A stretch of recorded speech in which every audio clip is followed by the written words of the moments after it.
তুমি কি কখনো কারোর অপমানের এমন ভাবে প্রতিক্রিয়া দিতে চেয়েছো যা তাদের স্তম্ভিত করে দিবে? আজ আমি দেখাবো কিভাবে চুপচাপ থেকেও তুমি এমন জবাব দিতে পারো যা কেউ কখনোই ভুলবে না। ভিডিও শেষ পর্যন্ত দেখো। শেষে থাকবে এক কৌশল যা তুমি একবার ব্যবহার করলে আর পিছনে ফিরে তাকাবে না। চুপ থাকা মানেই শক্তি। চুপ থাকা কখনো দুর্বলতার পরিচয় নয়। তুমি পরিস্থিতি নিয়ন্ত্রণে আছো। অপমানকারীর শক্তি সীমিত হয়। সবচেয়ে গুরুত্বপূর্ণ, তুমি নিজের সাফল্যের দিকে মনোযোগ দিচ্ছ। অপমান বনাম চুপ থাকা। চুপ থাকা মানে তুমি প্রতিক্রিয়া দিচ্ছ না, কিন্তু জবাব দিচ্ছ। চোখের চোখে শক্তি দেখাও। শরীরের ভাষা শক্তিশালী রাখো।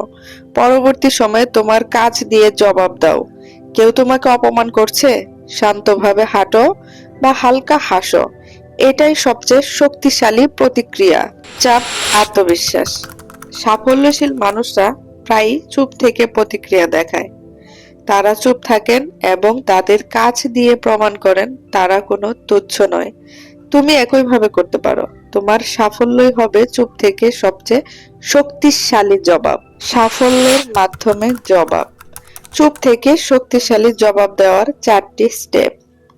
শ্বাস নাও, নিজের মনকে শান্ত করো। 2. অপমানকে ব্যক্তিগতভাবে নিও না। 3. চুপ থাকো, কিন্তু পরিকল্পনা করো কিভাবে পরবর্তী সময়ে প্রতিক্রিয়া দেখাবে। 4. সাফল্যের মাধ্যমে জবাব দাও, পেশাগত বা ব্যক্তিগত জীবনে। শান্তি, পরিকল্পনা, শক্তি, সাফল্য। মনে রাখো, এই পৃথিবীতে অনেক সফল ব্যক্তিরা রয়েছে। যাদেরকে আজকে আমরা সফল হিসেবে দেখছি, তাদের পেছনের গল্পটা জেনে আসো। তাদেরকেও মানুষ নানাভাবে অপমান করেছে, ছোট করার চেষ্টা করেছে, কিন্তু তারা কি করেছে? তারা চুপচাপ থেকে শক্তিশালীভাবে জবাব দিয়েছে তাদের সফলতা দিয়ে। তুমিও পারবে।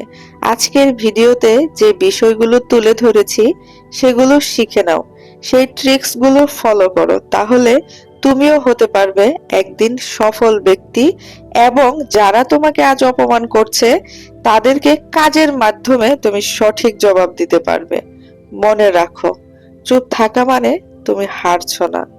এটি মানে তুমি শক্তিশালী, কৌশলী এবং ভবিষ্যতের জন্য প্রস্তুত। চুপ তো অনেকেই থাকতে পারে না। এই চুপ থাকাটাই মনের সবচেয়ে বড় শক্তি।